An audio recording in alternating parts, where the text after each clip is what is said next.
Olá, amigos e amigas internautas que nos assistem pelo blog da Dilma. Sejam muito bem-vindos e bem-vindas ao nosso encontro de hoje para trocar ideias com o Dr. Raimundo Napoleão Ximenes e Dr. Eloilson Landim.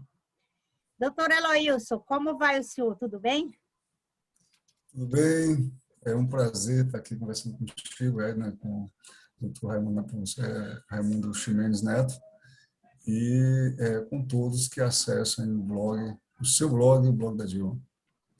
Então, eu convidei o doutor Eloilson, que é promotor de justiça, tem mestrado pela Universidade de Lisboa. Eu gostaria que o doutor Eloilson dissesse qual foi o seu tema do seu mestrado, né? Bom, eu, na verdade, sou mestre em ciência política, que é uma parte do direito que nós vemos lá no mestrado em Lisboa, e que, na verdade, eu cheguei inicialmente para falar escrever sobre corrupção. E essa temática vinha na minha cabeça, isso em 2013, e aí, de repente, as coisas começaram a mudar de rumo aqui no Brasil. Eu reavaliei a minha posição e fui escrever sobre democracia, estudar sobre democracia. E a minha temática foi exatamente sobre democracia e os militares. Por uma fatalidade ou por uma coincidência, eu acabei indo estudar aquilo que hoje é um tema muito palpitante na nossa política. Com certeza, doutor Eloilson. E o senhor é promotor de justiça aqui em Fortaleza, né? Já está em Fortaleza. Exatamente. Fortaleza, o senhor atua na parte... O senhor era do GAECO, né? Trabalhamos nessa parte de investigação criminal, agora nós estamos na parte relativa ao patrimônio público, na defesa do patrimônio público. Ah, tá. E o senhor, doutor Ximenes, por favor, se apresente aos nossos internautas. Ok, vamos lá. De certa forma, como nós nos conhecemos, temos até uma amizade já de algum tempo por termos trabalhado juntos, eu sei que é um protocolo aqui da nossa apresentação, mas é engraçado ouvir você me chamar de doutor. Mas vamos lá. Eu, igual ao meu colega Eloilson, sou promotor de justiça também, mas não sou promotor de justiça no Ceará, embora seja cearense, natural do Ceará. Mas eu sou do Ministério Público de Sergipe, já estou aqui há 7 anos e atualmente estou na promotoria do júri aqui da capital, uma das 4 promotorias. E, além disso, estou trabalhando, fui convidado pelo Procurador-Geral para trabalhar junto à área da saúde, no Centro de Apoio Operacional dos Direitos à Saúde aqui do Estado. E, em razão da pandemia, né, o diretor desse Centro de Apoio Operacional de Saúde, ele acaba sendo também o coordenador do Gabinete de Monitoramento da Saúde, uma espécie de órgão auxiliar que foi criado vinculado à Procuradoria-Geral para poder cuidar da saúde nessa época da pandemia. E eu não concluí mestrado, ainda estou fazendo, por sinal está trancado, meu mestrado, sou mestrando pela universidade, pelo Instituto IDP, lá de Brasília, e em Direito Constitucional era onde eu pretendia concluir, onde eu pretendo concluir, e mais adiante pretendo se retomar também nos estudos do mestrado. Então, usando da liberdade que eu tenho com o doutor Ximenes, eu vou chamá-lo a partir de agora Ximenes e o doutor Eloilson de Eloilson. Ximenes, você lembra que quando nós trabalhamos juntos, eu perguntei uma vez para ti como era que tu escrevia tão bem, como é que tu tinha aprendido, que tu tinha redação própria, tu não se baseava por modelos, e tinha um português muito assim, no meu entender, muito erudito, um vernáculo muito de alto nível. E eu falei até isso para o Eloilson, conversando com ele. Eu achava tão lindo, admirava tanto, né? E daí eu comecei a me sentir atraída, porque eu tenho admiração por quem gosta de estudo e quem gosta do saber. É por isso que eu convidei vocês, quem sabe eu aprendo mais um pouquinho. Nós hoje queremos falar sobre um tema muito instigante e atual. E nós podemos discorrer sobre isso, mas nada rígido, nós podemos também, às vezes um assunto puxa outro, né? E atiça a curiosidade dos nossos internautas, ouvintes que estão nos assistindo agora. Vamos falar, o nosso tema é crítica das ações do governo federal no enfrentamento à pandemia e as repercussões na Lei de Segurança Nacional. Porque, evidentemente, por que essas repercussões, se nós vamos falar do enfrentamento à pandemia? Porque nós sabemos que nós vivemos numa democracia, é uma democracia jovem, mas nós ainda passamos sofremos, nós, enquanto brasileiros, somos vítimas, às vezes, de alguns arbítrios. E eu sei que eu considero, pelo menos, que a Lei de Segurança Nacional ainda tem muitos resquícios do tempo da ditadura, que não foi, para mim, um tempo terrível. Eu, que sou bem mais velha, eu vivi isso, e eu morava em São Paulo na época, e morei no Rio também, era uma efervescência, era uma coisa terrível. E aquele menino que era filho da Zuzu Ângelo, esqueci o nome dele agora, eu era contemporânea lá, e ele, quer dizer, lógico, ele bem mais novo, e eu acompanhei tudo aquilo que ele passou e o que a mãe dele passou, né, a Zuzu Ângelo. E então, eu sei que essa lei, como eu estava dizendo, tem resquícios ainda do tempo da ditadura. E o que é que ocorre? Nós estamos assistindo, nesse momento, algumas pessoas serem presas simplesmente por criticar o governo, né? Criticar coisas que a gente não estava acostumado a ver, né? No regime da democracia, as pessoas têm liberdade de criticar qualquer pessoa, qualquer autoridade que seja do executivo estadual, executivo federal ou do legislativo. Então, agora, eu deixo os meus convidados, doutor Raimundo Napoleão Ximenes Neto, já chamei de doutor de novo, não tem jeito, para introduzir esse assunto. Depois eu pode passar em seguida, o doutor Eloísio já pode falar. Sabe, Edna, o que é curioso, e Eloísio, é que eu estive pensando e lembrando um fato que aconteceu por volta de 2 anos, não, é mais que 2 anos, há 3 anos, e para a gente perceber,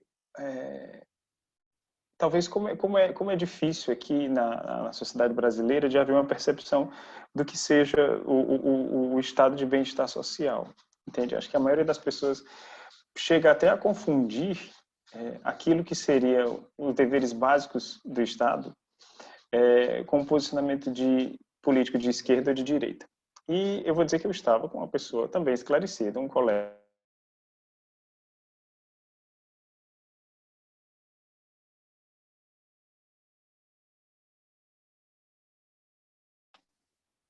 E ele, em um determinado momento, quando eu estava falando, né, sobre o estado de bem-estar social... Ximenes? Oi. Você percebeu que deu uma falha, um corte na sua fala? Até congelou, foi. E continua assim ou melhorou? Melhorou. Tá. Se acontecer de novo, você me avisa? Eu Foi faço instável, assim, né? ó. Levanta o dedinho. Pode falar. Foi. Tá. Ok. Então, foi curioso porque quando eu falei sobre isso, nós estávamos discutindo sobre o mínimo, né? O mínimo que deve ser para que as pessoas possam sobreviver, e estávamos falando de políticas, né, dos diversos governos que o Brasil já teve. Mas interessante quando eu falei sobre o estado de bem-estar social, que ele disse, aí começou a criticar o socialismo. Aí eu disse, espera, eu estou falando do estado de bem-estar social, que é um conjunto de garantias mínimas que a nossa Constituição prevê, Constituição inclusive que é capitalista, né? A nossa Constituição de 88 que prevê a livre iniciativa, o livre mercado, etc. Então, portanto, tem princípios imodificáveis do capitalismo, mas ela garante o estado de bem-estar social. E é curioso como essas palavras, quer dizer, aquilo que se imagine que seja o mínimo que qualquer governo deva deva oferecer, seja de direita ou de esquerda, mas é um estado de bem-estar social. Isso aqui no Brasil já motiva que as pessoas imaginem que a gente esteja falando de esquerda ou de direita. Quer dizer, o mínimo na educação, o mínimo na ciência, no transporte, na segurança, esses mínimos existenciais, eles não têm nada a ver com a esquerda ou direita. Mas me parece que até os governos de esquerda, recentemente aqui do Brasil, eles se especializaram em tentar dar esse mínimo, né? E as pessoas acabam reconhecendo como algo de esquerda garantir o mínimo.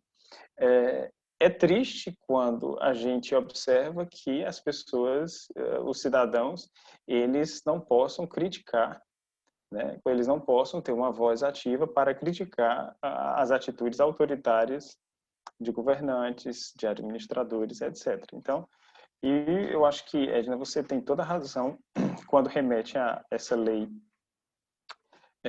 a Lei de Segurança Nacional, um período, né, que é de 1983, e é um período que ainda havia a ditadura aqui no Brasil. Então, como a gente diz em direito, né, a mens legis, o espírito da lei, ela realmente foi feita para proteger autoridades que estavam ali não como uma forma, não, porque não atingiram o poder de uma forma correta, eles usurparam o poder. Então, portanto, era uma forma de proteção de pessoas que usurparam o poder da democracia.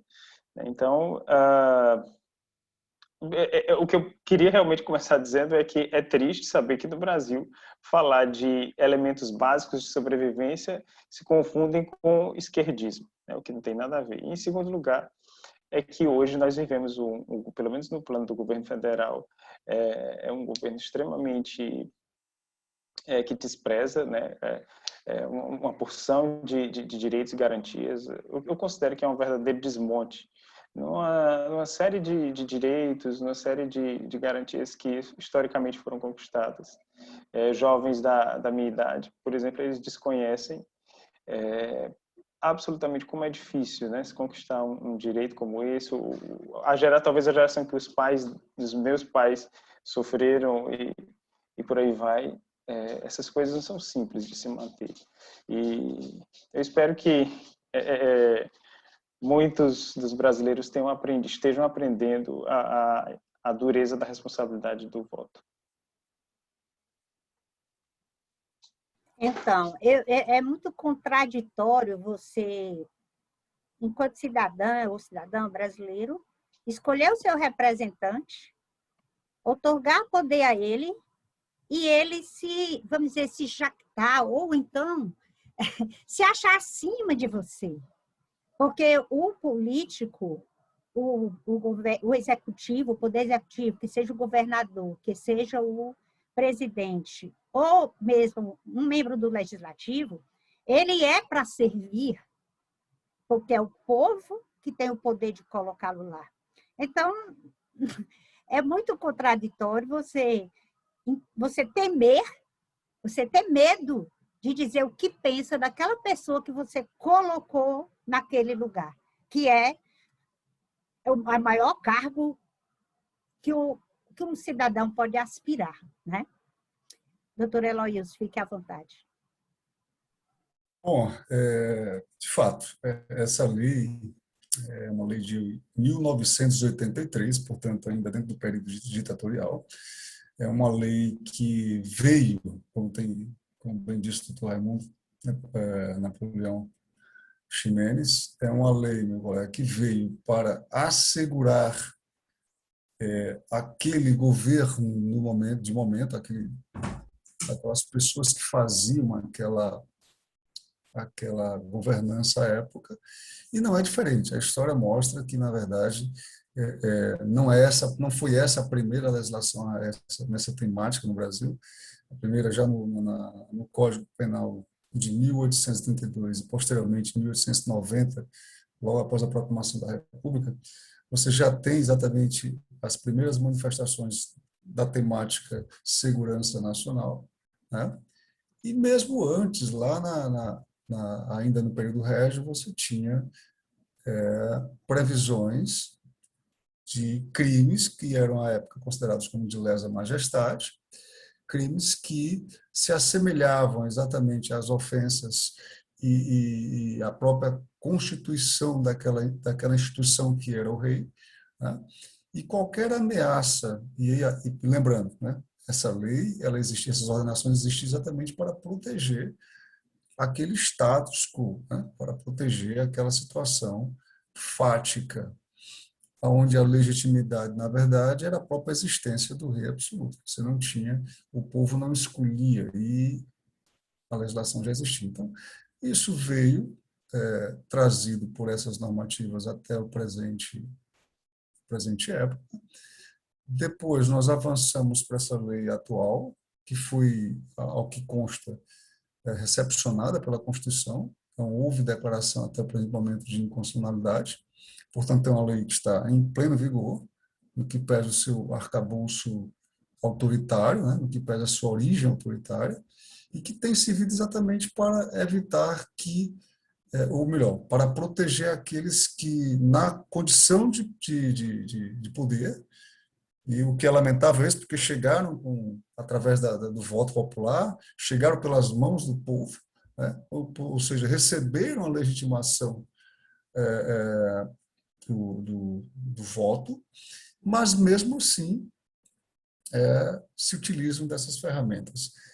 E lembrando o seguinte, que essa lei, na verdade, ela tem por propósito prevenir a lesão ou a ameaça de lesão, né, a qualquer ameaça que seja a integridade do território nacional, a pessoa do presidente da República ou de algum dos outros presidentes dos poderes, né, seja do Supremo, do presidente da Câmara ou do presidente do Senado, no caso, os dois que integram o poder legislativo, e também a principal razão de ser é a defesa do regime democrático.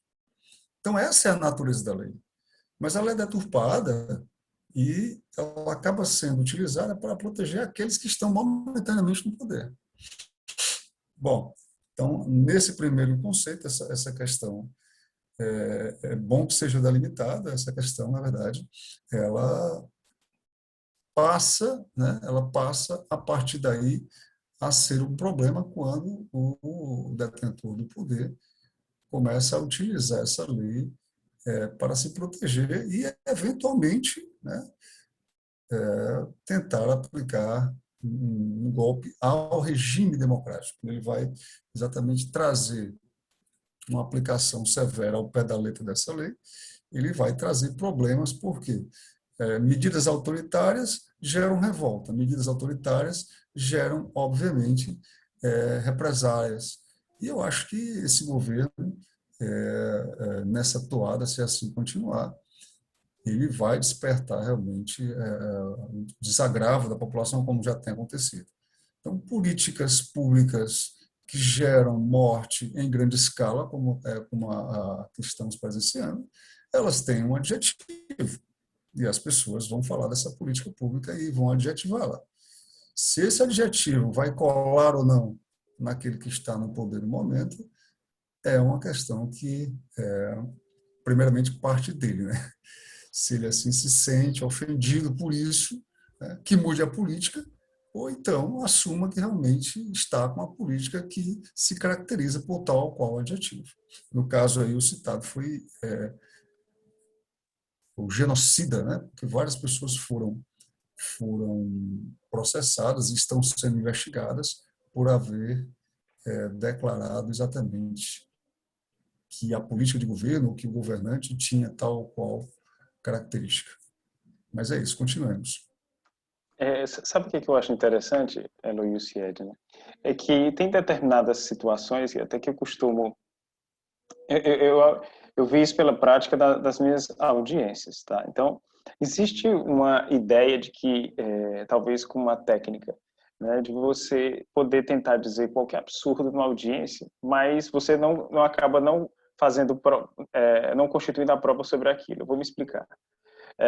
Eu teve um caso concreto que determinada testemunha foi um assassinato que houve dentro de um galpão e estava a vítima, o réu, e tinham mais duas pessoas lá. E eles assistiram tudo. Quer dizer, inclusive no primeiro depoimento da delegacia, eram todos colegas de trabalho, todos motoristas, etc. E até no próprio depoimento que teve na delegacia, ele falou que tinham visto a quantidade de disparos, etc. Mas no dia da audiência, ele não queria se comprometer judicial. E aí, de repente, as testemunhas diziam, olha, na hora que ele puxou o revólver, eu virei de costas. Mas eu olhei de novo quando ele já estava caído no chão, a vítima caída no chão, e o réu estava segurando o revólver. Quer dizer, ele achava que dizer isso, né, porque ele não ia dizer, eu vi atirar. E eu disse, olha, meu amigo, vou lhe dizer uma coisa, se você estiver achando, se você contar essa história dessa porta para fora, todo mundo vai pensar que você não tem juízo. Né? Porque é inconcebível que você tenha assistido tudo e que na hora você vira e depois desvira. Só porque você está achando que negar isso vai livrar o teu amigo ou alguma coisa. E aí, depois de alguma conversa, eu tive que pedir para o juiz alertar o que era o crime, né, porque ele era uma testemunha compromissada, etc. Aí ele disse, não, eu vi, foi ele que atirou e deu tantos tiros. Até mesmo porque, felizmente, nesse caso, o réu era confesso. Depois ele disse, foi eu mesmo que atirei.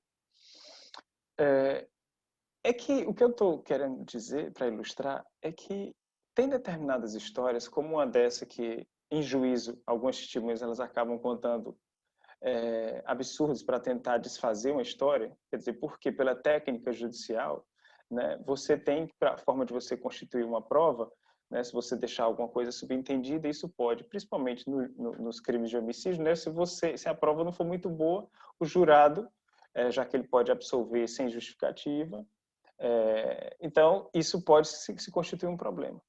Mas o que eu quero dizer, citando esse exemplo, é que aquilo que se diz, aquilo que se percebe claramente, a gente não pode ter dúvidas, né? Quando quiser ter a liberdade de falar. Então, nós já estamos há quantos anos, desde que começou esse governo de Bolsonaro? Nós já estamos há mais de 2 anos, na verdade, nessa situação. E qualquer pessoa normal do povo, qualquer pessoa simples e de mais simples letras consegue perceber o que está acontecendo. E aqui, sobre o tema que a gente está falando, é da saúde. Todas as pessoas são capazes de identificar, quer dizer, tirando os radicais ou os fanáticos, né, são capazes de identificar o completo falta de compromisso que existe por parte do líder da nação quando se trata de saúde. Então, não há por que tentar, pelo menos da minha parte, não tem como eu deixar escapar ou deixar de dizer aquilo que seria de fácil constatação que qualquer pessoa diria em qualquer outro país, ou até mesmo com relação a um prefeito ou com relação ao governador, ninguém me diria palavras para dizer, olhe, essa é uma política genocida. Porque o chefe da nação que chega ao ponto de dizer, de simular que houve, né, a pessoa que está faltando oxigênio, que ele debocha, os vídeos que existem, as falas, desde que se começou isso, debochando da vacina chinesa, debochando dos indianos, das pessoas de todas as nações, desacreditando, incentivando o uso desse ou daquele outro medicamento. E toda a forma como isso foi tratada, o nosso colega, a câmera até baixou, voltou. Toda a forma como foi tratada como tem sido tratada a saúde, né, isso não tem outra palavra, não dá para ter um discurso aqui. E eu vou te dizer que eu, particularmente, por conta da minha profissão, eu não posso exercer, posso exercer atividade político partidária, mas fazer essa crítica aqui e dizer abertamente que o que está havendo é um descaso, que hoje, quando nós já ultrapassamos 300 mil mortes, isso aqui não está em ponto algum sobre debate político. Isso aqui é uma constatação de fatos. Quando a gente se depara, eu, pelo menos, inclusive, faço parte do GIAC, né? O GIAC é um gabinete integrado de enfrentamento à crise que é ligado à PGR. E os debates que existem semanais sobre... Agora nós estamos enfrentando problema de oxigênio, e o Ministério da Saúde participa de audiências com a gente, falta de medicamentos para intubação. Quer dizer, Então, falar da realidade dos fatos, da quantidade de mortos, falar da quantidade de pessoas infectadas, de pessoas desassistidas. Hoje, mais cedo, eu estava com uma colega e mais o Ministério Público Federal, mais o Ministério Público do Trabalho, o Sindicato dos Médicos, a gente estava fazendo uma inspeção virtual num hospital daqui do interior do estado, só que está passando por dificuldades. Então, falar sobre isso não é fazer uma crítica política a ninguém, é simplesmente falar da verdade do que está acontecendo. E quem, inclusive, me parece que quem inaugurou esse tema, ou melhor, essa fala, foi o ministro Gilmar Mendes, quando ele, logo no início da pandemia, disse que não pode o governante adotar um comportamento genocida. E isso, inclusive, chamou a atenção na época dos militares, etc., e da população em geral, mas isso foi um tempo, porque era de se espantar. Apenas Bolsonaro e Trump, no cenário mundial, estavam com esse negacionismo. Eu sei também que no México não foi bem... as técnicas de isolamento social, distanciamento, não foram bem assimiladas, e lá teve também grandes problemas. Mas hoje no mundo se isolou Bolsonaro como sendo a liderança que é o negacionista, que simplesmente abandonou a população e constrangeu governadores e prefeitos a adotarem um protagonismo que na nossa federação toda concentrada na União, que é uma federação muito atípica, então esse protagonismo que deveria vir da União. Então, bem, a mim parece que não é ofensa à figura do presidente da República falar que nós estamos diante de uma pessoa que abandonou o país à própria sorte ou ao próprio azar, né? É uma constatação simples dos fatos, né? Qualquer pessoa mediana é capaz de perceber o que está acontecendo aqui. Então, invocar a Lei de Segurança Nacional para poder defender a imagem pessoal daquele que continua fazendo política com a saúde, né? Porque esse aspecto isso é para antes, esse comportamento, essa manutenção desse comportamento, dessas bravatas que ele se utiliza, isso é do período eleitoreiro, né? Isso é fazer política, né? Porque isso conquistou um determinado nicho do eleitorado e etc. Mas uma vez que ele se elege, a partir daí ele tem que governar não só para aqueles que o elegeram, mas ele tem que governar para os 211 milhões de brasileiros, né? E a beleza da democracia é essa. Você tem que atender o majoritário, o contra-majoritário, você tem que observar todas as pessoas que nas suas diferenças compõem esse país. Então, eu acho que a invocação da Lei de Segurança Nacional para esse descontrole que tem havido na área da saúde é indevida. Eu gostaria só de acrescentar, se você me permite, Éder, também, e Ximenes. Veja bem, na verdade, o governo federal, através do seu gestor máximo, que é o presidente da República, ele optou, é a opção dele, primeiramente, negar a existência da gravidade. Segundo, ir de encontro às políticas públicas aconselhadas e sabidamente necessárias para conter a pandemia. Não para solucioná-la, a solução ela advirá da aplicação de vacinas, mas para minoração, isolamento social, afastamento, distanciamento social, né? E o uso de máscara, por exemplo, são 3 elementos pelos quais deve-se lutar. E o presidente da República ele faz exatamente o contrário. Ele despreza esses valores, ele despreza essas orientações e age exatamente no sentido de fazer com que toda a população que o segue, que o acompanha, faça o mesmo, né? Em nome de uma falsa dicotomia, que é ou a economia ou a morte, ou a economia. E, na verdade, são coisas bem distintas. E aí eu queria parar exatamente para fazer um parêntese. Existe sacrifício de todos, do servidor público, existe sacrifício principalmente das pessoas que trabalham e dependem da iniciativa privada e que o comércio esteja aberto, que as empresas funcionem, óbvio. Mas um setor parece que não é alcançado nessa pandemia. Aliás, eu falo disso não apenas no Brasil. Eu falo disso com relação a todos os lugares, eu ainda não vi ainda uma situação onde o setor financeiro seja chamado para dar sua contribuição. Ora, qual a necessidade de termos o Estado, se não para proteger o indivíduo, seu bem, seu patrimônio, sua vida? O Estado existe para isso. Se nós tivermos a concepção básica, e eu ainda não ouvi essa cobrança, e repito, é a segunda vez que estou falando isso, e eu vou enfatizar esse aspecto. Eu não vi ainda no sistema financeiro os rentistas que só lucraram em 2020 um percentual ainda maior do que os anos anteriores, mesmo apesar da crise, né? Mesmo com e apesar da crise, o sistema financeiro não foi chamado. E o Estado, que deveria, na verdade, nesse momento pandêmico, socorrer a população nos momentos de maior gravidade, inclusive e principalmente financeiramente, para exatamente justificar a paralisação do comércio, da indústria, das atividades dessas pessoas que, com razão, reclamam. Mas veja, o sistema financeiro, eu não ouvi em lugar nenhum do mundo, e no Brasil muito menos, algo do tipo: senhores, credores da dívida pública, que representa 45%, 47% do PIB, da produção da riqueza.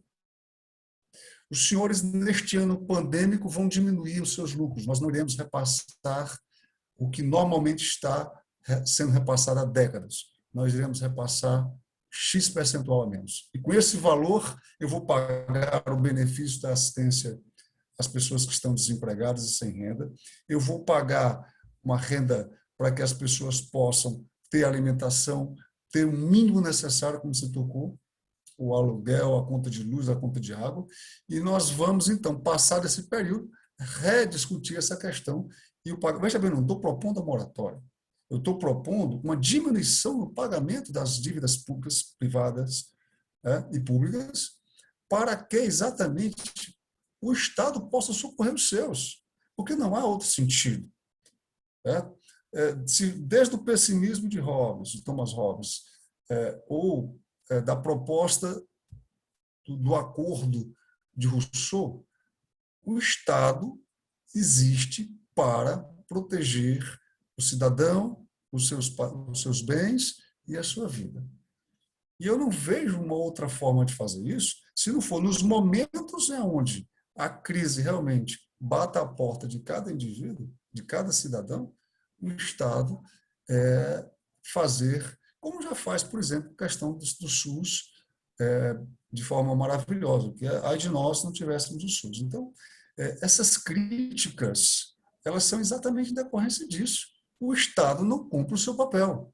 E o Estado não cumpre o seu papel, e ainda tem um representante maior que vai exatamente no sentido contrário ao que o Estado deveria fazer. E aí não é uma questão de discricionariedade, de querer simplesmente por querer. Há uma necessidade de se estabelecer critérios que façam comprovadamente eficácia no combate àquela pandemia. A crítica advém disso. Então, você aplicar uma lei de segurança nacional para se proteger e proteger os seus das críticas lançadas justamente pela população, pela imprensa, pelos meios de comunicação, pela internet, individualmente, diretamente para os cidadãos, isso é um absurdo. É uma questão muito simples. Quem está no poder, dentro de um regime democrático, de direito, deve, desde logo, saber e aprender a conviver com críticas. Faz parte, né? Esses antagonismos e essas pressões, elas são inatas, elas são inerentes, elas fazem parte do Estado democrático. Não há como você ter o Estado democrático de direito, tendo sido eleito, não poder ser criticado, não poder ser cobrado. Né? Então, é triste você ver a utilização de um instrumento que, não obstante a sua validade jurídica, né, serve tão somente para proteger aqueles que, na verdade, estão fazendo a coisa errada ou propositadamente estão descumprindo as normas sanitárias mais adequadas para... E não sou eu que estou dizendo, isso é a ciência, não sou eu que estou dizendo, é a Organização Mundial de Saúde, são os governadores que estão adotando políticas de segurança sanitária para a sua população. Heloísio, inclusive o próprio Ministério da Saúde, porque é curioso, quando você vai ter acesso a muito do que fala o Ministério da Saúde, lá eles se baseiam de forma técnica. Assim, quando a gente recebe os informes, quando nós recebemos as cartilhas, se a gente quiser acessar material, não tem nada a ver com aquilo que diz o presidente, com o que o Ministério da Saúde diz na prática. E não é à toa que por várias vezes nós vimos, já é o 4º ministro da Saúde. Esse ainda não foi desmentido nenhuma vez, mas por diversas vezes o Ministério da Saúde tinha uma postura e vai adotar determinado procedimento, e aí o presidente dizia uma coisa, o ministro dizia, o presidente desmentia depois, quer dizer, uma completa dissonância com a realidade dos fatos. Quer dizer, essa é muito complicado. Você viver nessa dicotomia, né? E uma dicotomia que eu vou te dizer que até é covarde, assim, querer ficar trazendo argumentos pobres, né? Assim, como se... Eu nunca pensei que nos dias de hoje a gente pudesse ouvir coisas como terra plana, sabe? Ou então como determinadas coisas, tomar vacina, virar jacaré. Assim, isso parece coisa que você pudesse ouvir na idade das trevas, mas assim, ainda hoje, no século XXI, nós nos depararmos com uma situação como essa. É curioso porque eu me lembro de ter ouvido alguma coisa sobre a democratização, a democracia quando ela vai atingindo os seus níveis máximos, né? Inclusive agora nos meios de comunicação. Porque eu me lembro que quando eu era jovem, criança, adolescente, como é que era feita a divulgação de propagandas, etc. Então, era jornal, ou então era rádio, ou então nas revistas, televisão, etc. E tudo isso, imagino que fosse muito caro, né? Com 30 segundos na televisão, no horário nobre e por aí vai. Hoje, qualquer pessoa tem diante da sua mão, inclusive pode se tornar um influenciador, ou então todos são potencialmente consumidores com os smartphones, assim, de qualquer espécie de propaganda. Então, se antes havia uma certa liturgia na divulgação de propagandas e de conteúdos, então não era qualquer absurdo que se passava na televisão, por exemplo, né? Então é claro que nós bem sabemos da manipulação e dirigismo político, por exemplo, que já houve nas eleições muitas vezes, mas eu não estou falando exatamente sobre isso, mas é que os conteúdos que eram divulgados para o público, eles tinham mais ou menos uma liturgia. Hoje em dia, qualquer pessoa pode produzir qualquer espécie de consumo e de propaganda e divulgar. Então, é muito democrático. Então, na mesma proporção, esses absurdos, né, que eles podem ser divulgados e adquirir um tom de verdade. Então, digamos, vou citar um exemplo, um perfil de um cientista, ele tem a mesma validade e o mesmo grau de exposição de um influenciador digital que não sabe absolutamente nada sobre aquele assunto, né? Eu citando aqui o Instagram, por exemplo, o Instagram ele tem um símbolo para definir autoridades, pessoas importantes e tal, com muitos seguidores, mas isso não quer dizer, não é certificado de que aquela informação é verdadeira, embora haja as políticas de confirmação. Mas o que eu quero dizer é que, digamos, o Heloísio, que tem toda uma propriedade para falar sobre um determinado tema, se especializou nisso, é mestre em determinado assunto. Então, a postagem dele pode, inclusive, ser sombreada por uma postagem de uma pessoa que não estudou, não sabe nada sobre aquilo, mas diz um senso comum que parece mais bonito. E aqui eu já vou, inclusive...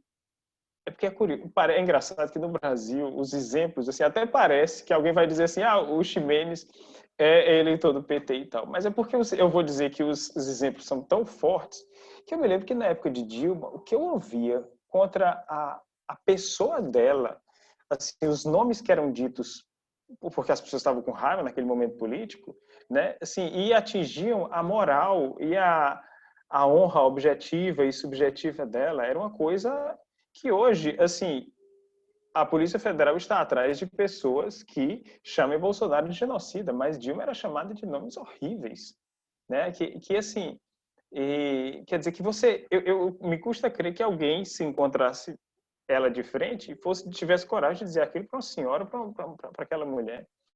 Mas as pessoas não eram desavergonhadas para isso. Mas hoje as pessoas têm medo de compartilhar alguma coisa, de serem punidas, etc. Porque alguém que está tendo um comportamento, e eu vou utilizar as palavras do ministro Gilmar, que está adotando uma gestão genocida, né? E aí tem medo de represália. Estou vendo membros do Poder Judiciário e do Ministério Público, por exemplo, com medo de alguém fazer um print, né, uma captura de tela e mandar e eles serem responsabilizados, porque não podem nem criticar, abrir a boca para falar do governo, do Executivo Federal. Então, tempos estranhos, assim. Assim, eu acho que se nós tivermos um mínimo de coerência, a gente percebe como é que eram as críticas. Eu me lembro de Lula, que aqui nas varandas tinha muito uma imagem horrorosa, que é sem o dedo, né?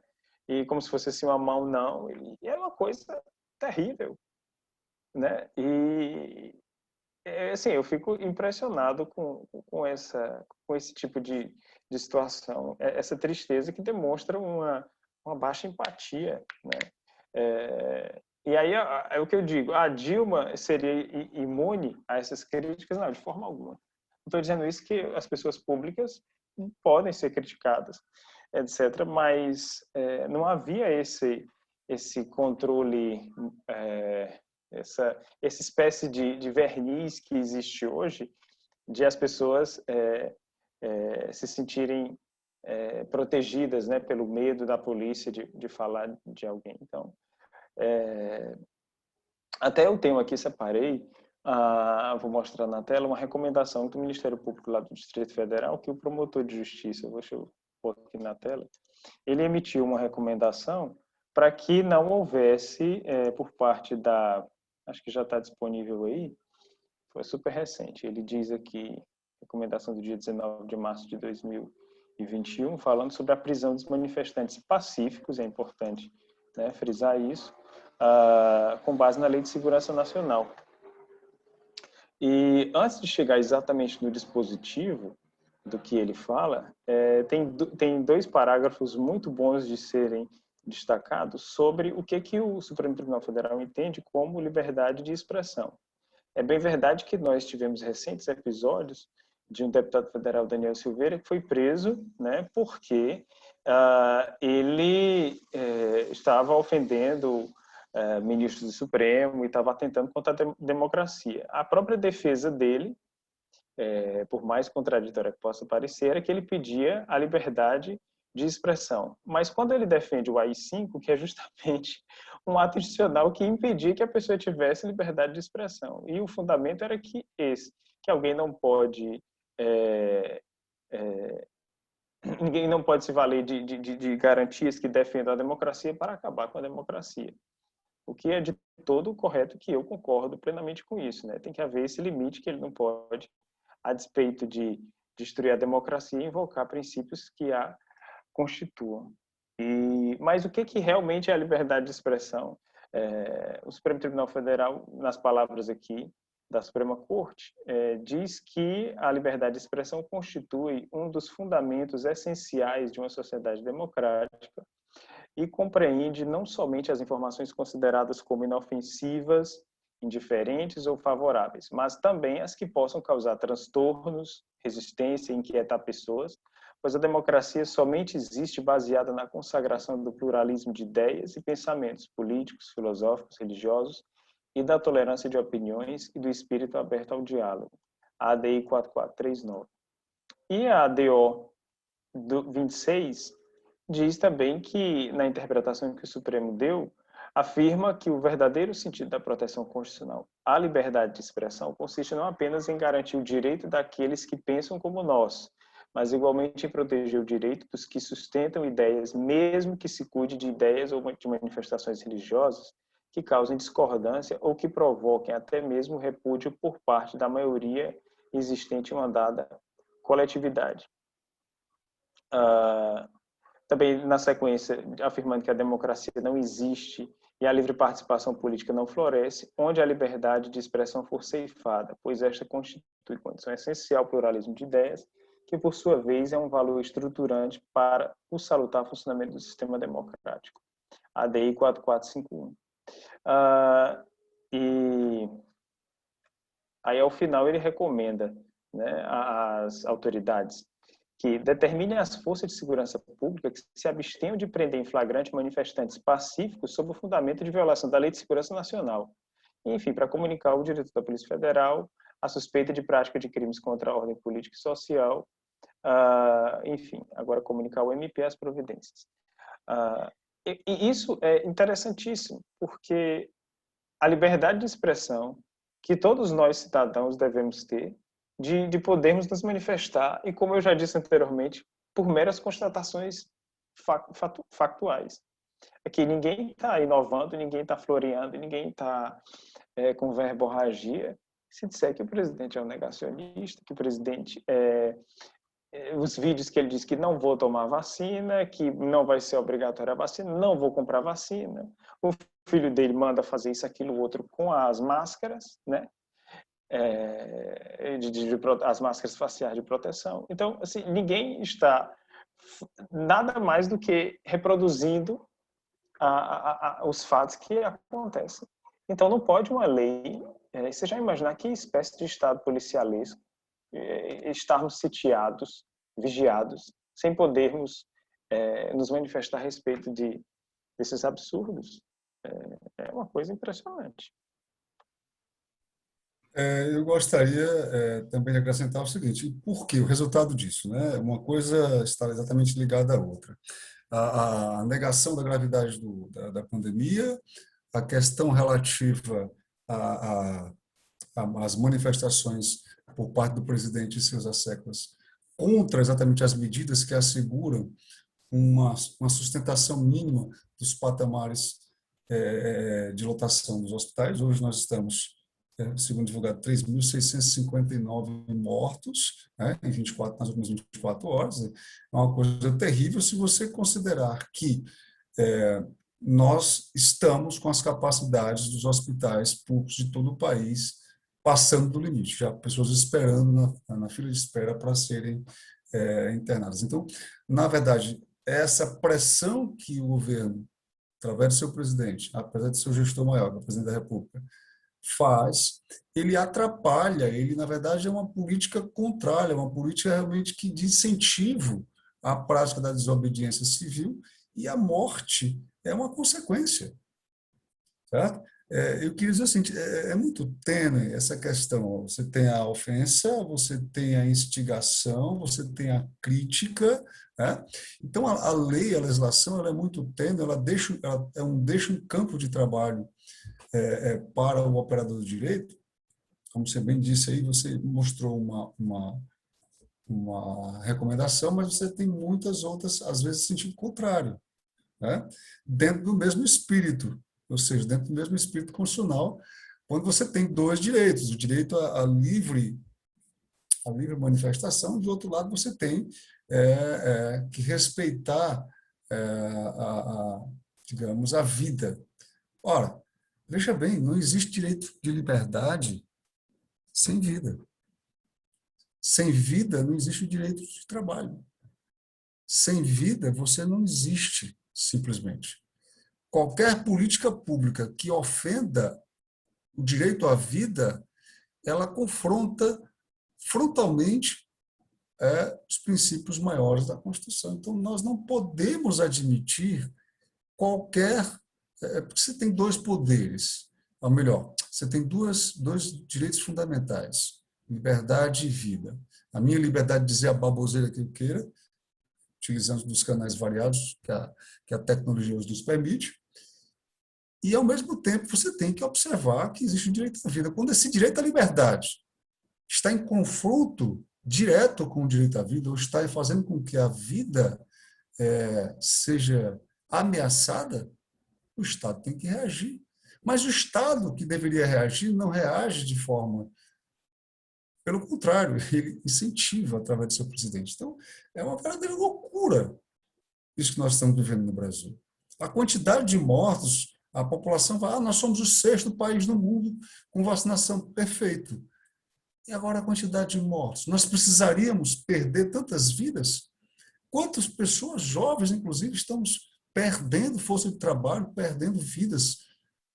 Né? Por trás desse número há exatamente filhos, pais, mães. Isso é uma loucura, isso é uma completa insanidade. Agora, tudo isso, quem, na verdade, se pergunta por quê, né? Por que se faz isso? Então, para que serve isso? Por que você adota uma política dessa natureza?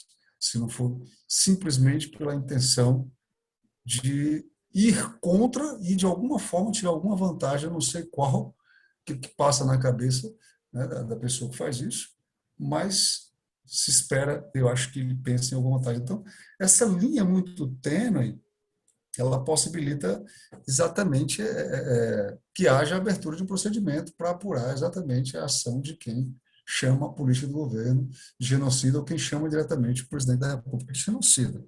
Né? E aí eu faço um parênteses para dizer assim, aqui que você falou da presidente Dilma, eu acho assim absurdo. Fica a minha homenagem a ela, é uma mulher excepcional, e ela enfrentou todos esses agravos de cabeça erguida, de forma honrada, sem devolver essa maledicência, essa coisa. Mas muito disso é tema para um outro capítulo, que é o machismo, né, e o sexismo que ela enfrentou É, de forma brava. Então, e assim, não, você se quer me comentar? permite, Luiz, vou Pois não. aproveitar só que você falou, é que quando eu assisti o documentário Democracia em Vertigem, já, porque no dia do impeachment dela, eu nem assisti, assim, não me lembro exatamente o que você estava trabalhando, o que era que estava fazendo, mas eu vi depois, quando fala a imagem, que hoje o atual presidente homenageia o torturador dela. Quer dizer, veja que nunca eu vi Dilma, por mais que ela discordasse, ou que ela tivesse cansado, ou que dissesse alguma frase confusa que hoje as pessoas utilizam, fazem de meme, mas nunca vi aquela mulher de tratar ninguém, ou então fazer como ele fez na votação do impeachment, né, homenagear o torturador. Né? Então, assim, veja a espécie de vilania, a espécie de tirania, a vulgaridade com que esse senhor ele se dispõe a machucar as pessoas, a ofender as pessoas. Então, assim, é uma coisa que eu me impressiono como é que alguém consegue, como é que alguém consegue comprometer a própria responsabilidade em tamanho nível, sabe? Assim, eu fico chocado.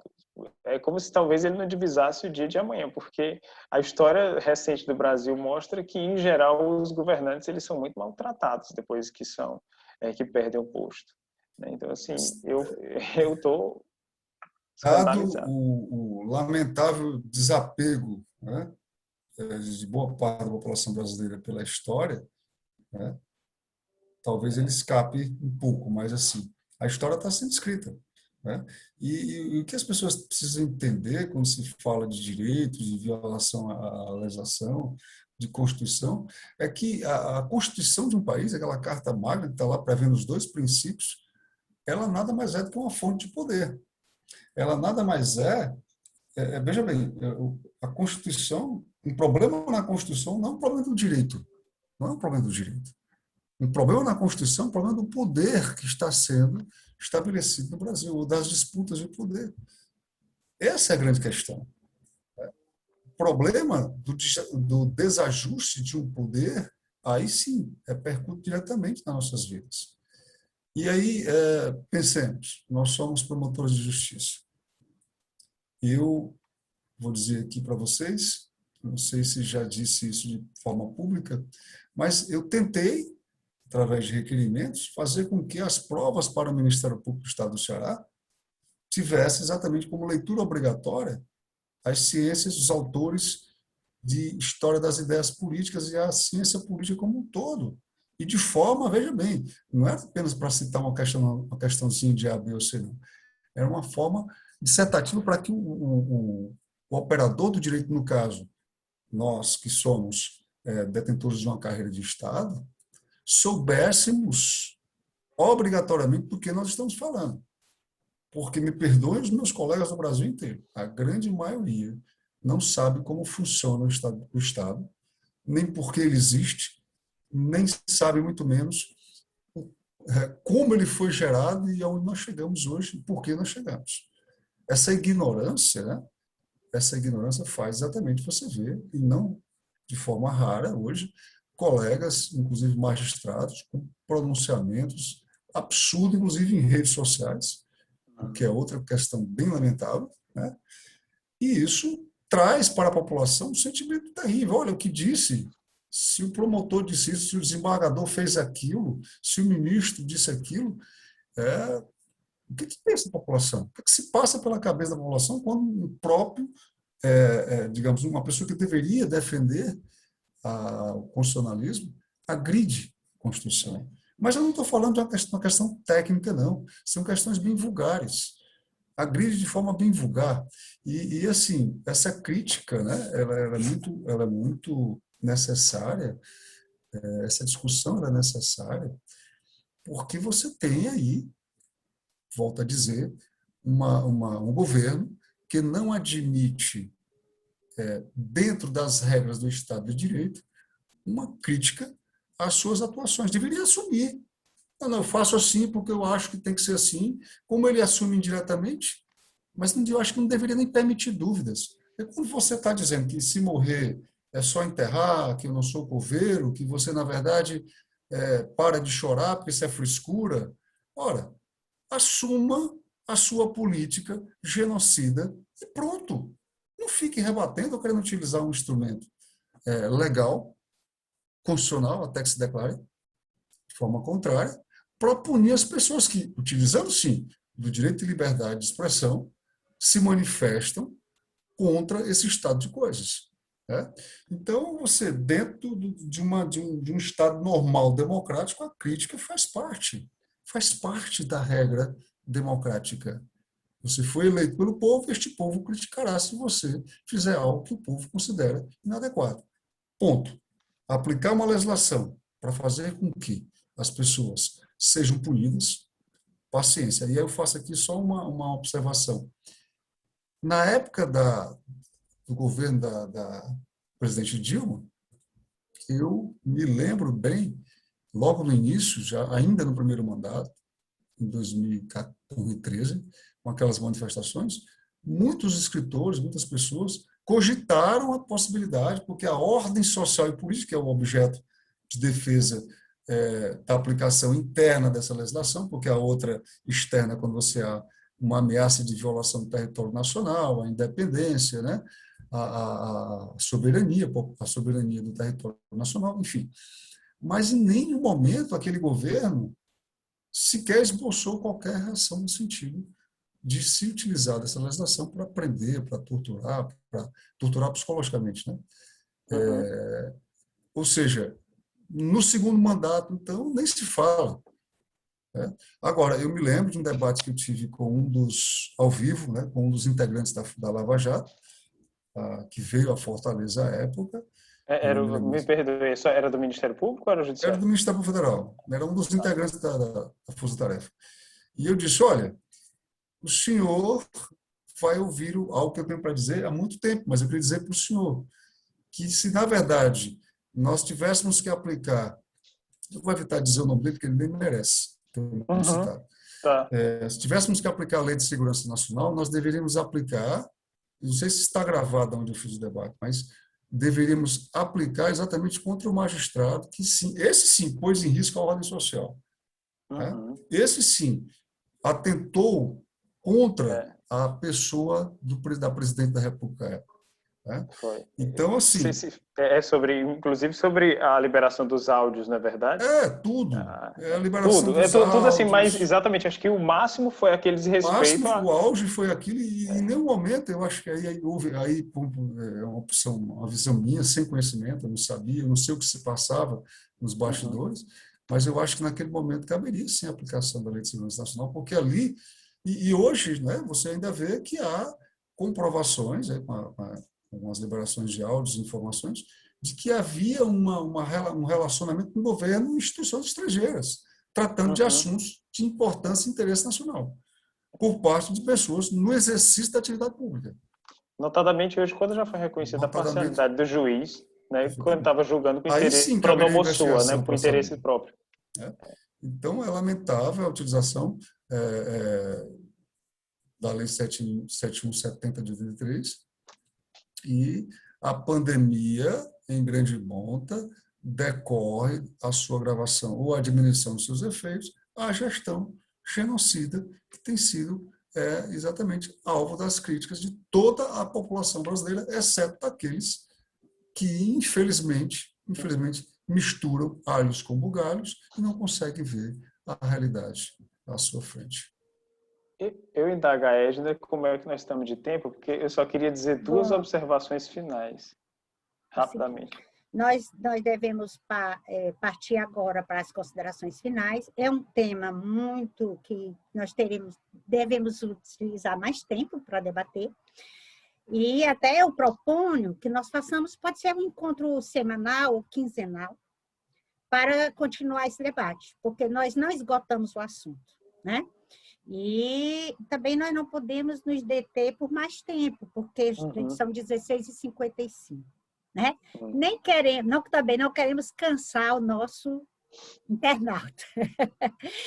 Então, vocês podem já partir para as considerações finais, eu falo por último, né? E aí a gente encerra. Eu só pediria que vocês ficassem por 2 segundos, depois de eu parar a gravação. Gente, não se preocupe com o seu cachorrinho, você pode botar até no colo.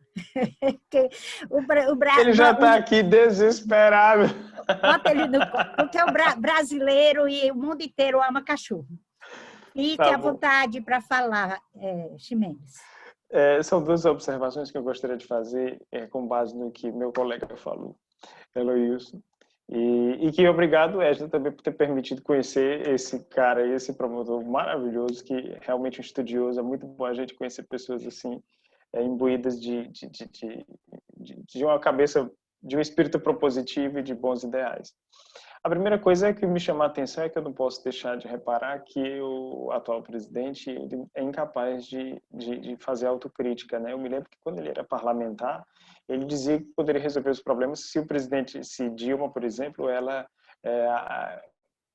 utilizasse bem o nióbio, né, que tem no Brasil. Então parecia que assim ele ia fazer o Brasil e cadê? Né?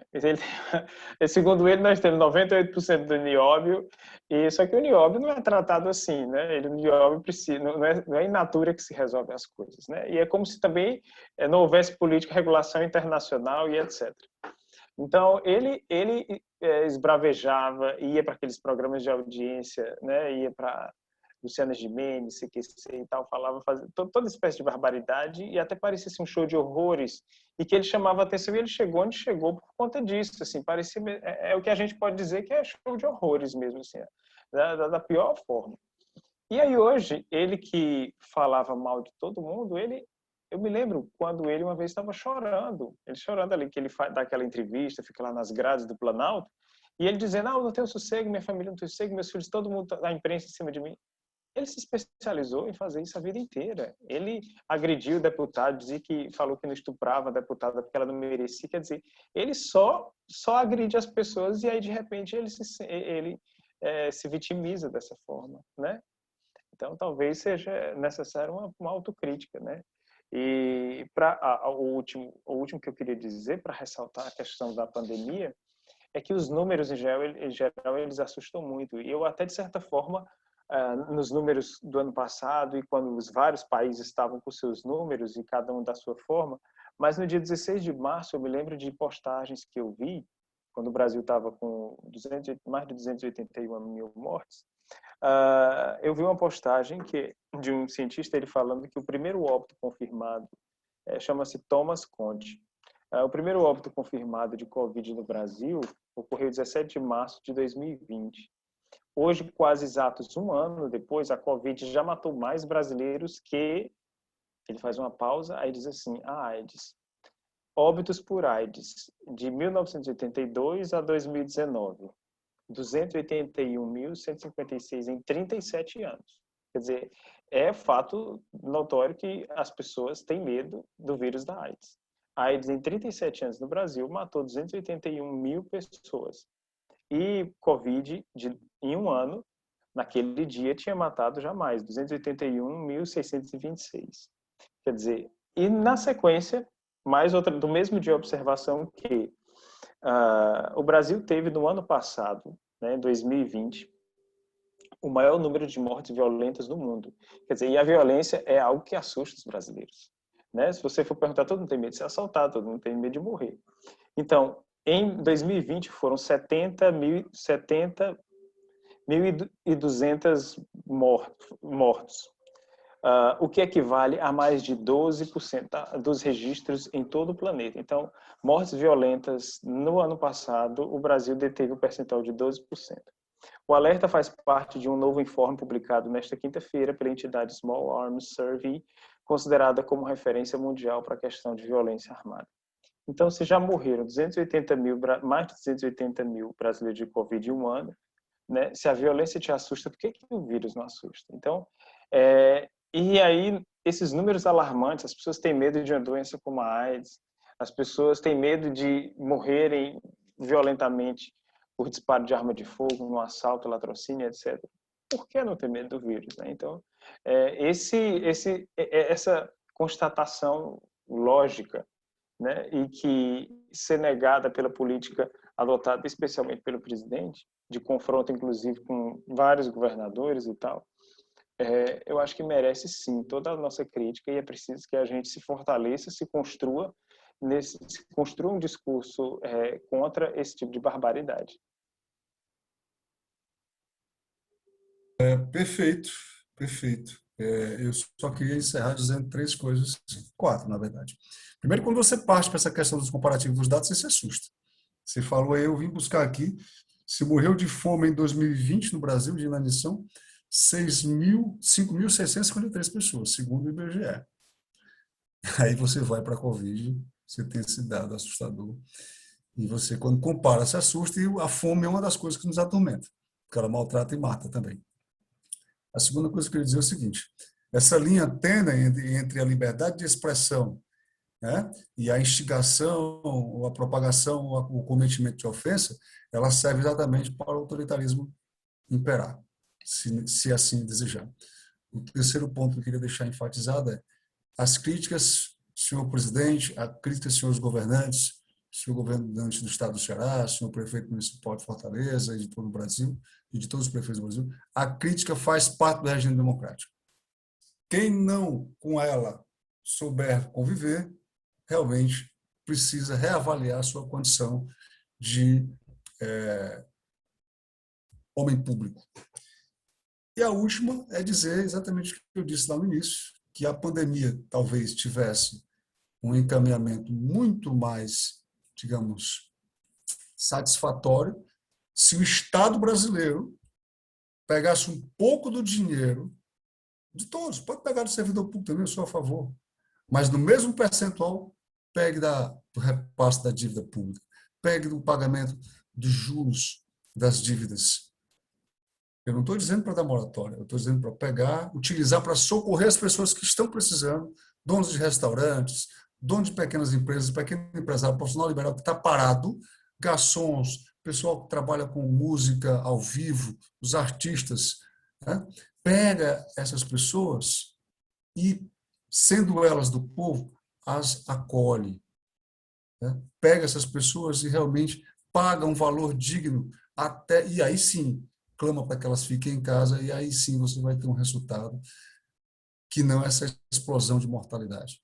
Então, agradeço a Ed, né? Agradeço a você, Ximenes, o prazer foi meu, porque sendo você um rapaz tão jovem com essa mentalidade, eu fico feliz porque alguém, daqui a pouco, né, vai com certeza se inspirar no seu modo de pensar, na sua forma de ver o mundo, seus alunos, você é professor, e seus colegas também jovens, porque é uma questão realmente preocupante, a visão dos nossos membros do Ministério Público e magistratura sobre problemas dessa ordem. Fico feliz e agradeço profundamente aqui esse convite de vocês, tá bom?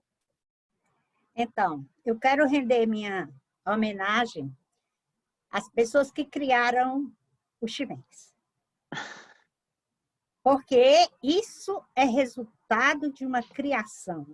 Porque é com quem ele conviveu, onde ele estudou e o que ele leu. Porque se nós formos pesquisar, um rapaz com a idade dele, jovem, ter essa cabeça, ter essa consciência crítica, que colocou aqui, e a gente ainda pode explorar muito mais, porque eu conheço ele e conheço você. Por que que eu quis juntar os dois? Agora vocês entendem, né? Eu tinha certeza que ia ser uma excelente quis juntar duas gerações, né? Era, isso mesmo, isso mesmo. Eu tinha um sonho de juntar vocês dois para conversar, porque eu sabia que ia ter essa sintonia. Infelizmente, o tempo urge, e é contrário a tudo que nós ainda poderíamos discorrer aqui, mas eu gostaria de finalizar chamando a atenção de cada tópico, cada coisa que foi tocada, mas bem rápido, para depois a gente falar em outra live. Por exemplo, na abertura da Copa, uma das coisas mais graves que eu achei foi a forma que a Dilma foi insultada por parte da elite desse país. Vocês lembram que eu não posso dizer aqui, mas isso é inaceitável. Se fosse um homem, vocês acham que eu ser recebido naquela abertura da Copa, onde estava o mundo inteiro com os olhos voltados para o Brasil, e ela ser recebida daquela maneira? Pronto. A outra coisa é uma falácia que os membros do Lava Jato hoje que estão querendo, igual uns náufragos, se salvar usando dessa analogia, né, como um náufrago que está querendo se salvar, eles dizem que quem é contra a Lava Jato é a favor da corrupção.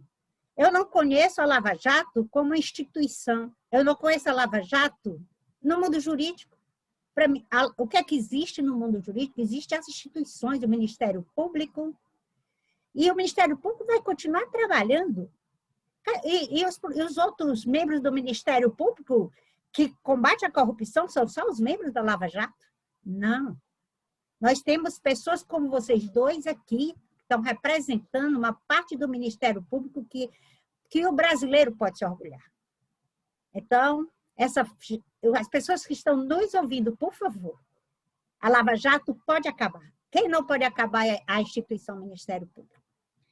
A outra coisa que nós podemos também conversar depois é que o presidente da República ele se utiliza, porque é fácil, né? Manusear, manipular as cabeças das pessoas que não buscam, não se aprofundam no conhecimento. Ele diz assim, vai te queixar para o teu governador, ele que está fechando as portas do trabalho. E está nas mãos dele, nós estamos em guerra. E vocês, qualquer pessoa que esteja me ouvindo, me assistindo, pode depois nos comentários falar se eu estiver errado. A República pode, inclusive, emitir moeda para socorrer os pequenos e os grandes empresários. Mas ficou, e o Eloísio sabe, e você também sabe, Ximenes, que os últimos governos deixou reserva de bilhões. E esse dinheiro que foi, por exemplo, eu já estou terminando, gente, não vou fazer um discurso. Foi 1,3 trilhões que foi destinado para os bancos privados, com a falsa motivação de dizer que eles iriam investir no mercado para circular dinheiro. Desse 1,2 trilhão, vocês querem saber quanto é que o banco emprestou até agora? 50 milhões. E esse dinheiro dava para resolver o problema das pessoas até daquele pequeno empresário que está ali numa carrocinha de sanduíche, que usa uma Kombi para vender cachorro-quente. Então, eu peço que as pessoas que estejam me ouvindo abram a cabeça e o entendimento para entender essas coisas. A gente vai se aprofundar em outra live sobre isso, tá? Porque dinheiro tem, e se não tem, pode emitir moeda, porque em situação de guerra e de pandemia, se fosse uma guerra, nós não iríamos gastar. Então, isso é uma guerra, quer dizer que a gente tem enfrentado faz tempo uma guerra híbrida, né? Mas agora essa guerra que eu estou falando é a guerra de saúde, porque não é fácil as pessoas morrerem. Guerra contra o vírus, né? A pessoa morrer, gente, com falta de ar. Você ser entubado sem anestesia. O enfermo acordar porque não está suportando porque não tem os insumos. E aí eu estou falando, não como uma técnica, eu estou falando como uma cidadã indignada. E, por último, eu quero falar, só chamar atenção para o Rodrigo Pilha, que é um rapaz que tem um blog e é um manifestante, que ele está sempre se manifestando, indignado com as coisas que estão acontecendo. E uma vez ele estava, em 2016, com uma faixa com a Dilma. E os policiais foram em cima dele para tomar essa faixa. Pasmem, ele ainda é réu primário, gente. Só teve uma passagem na polícia. E agora, porque ele estava com a faixa dizendo Bolsonaro genocida, prenderam ele, faz 8 dias que ele está preso, ninguém consegue uma liberdade para ele, sob a alegação de que ele tem um passado. Gente, ele não tem condenação, ele não foi julgado, ele tem endereço fixo, ele trabalha. E por que ele está preso?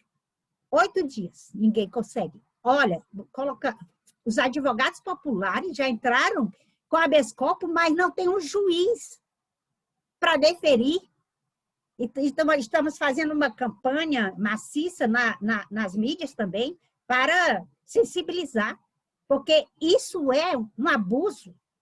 É um abuso. Aquele jovem cheio da sua indignação, vai para frente, estende uma faixa e prendem. E ainda tem gente dizendo, não, ele está preso porque ele tem antecedente.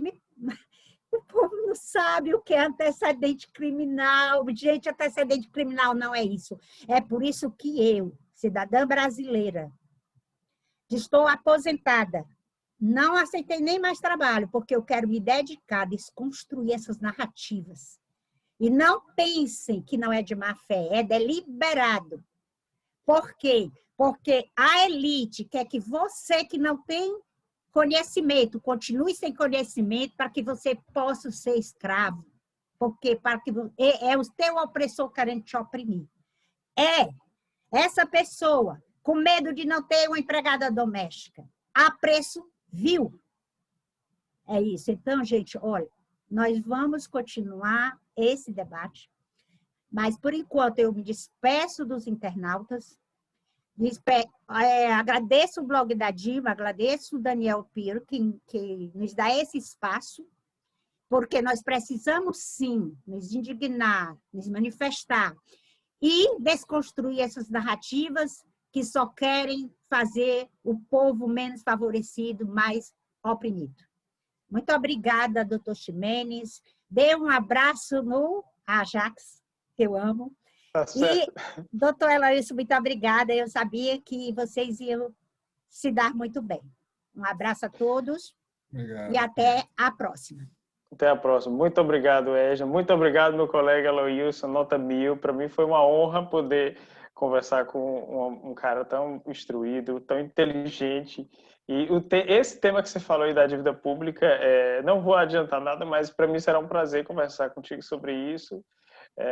E com quem mais que Edna convidar. E muito obrigado mesmo. Obrigada.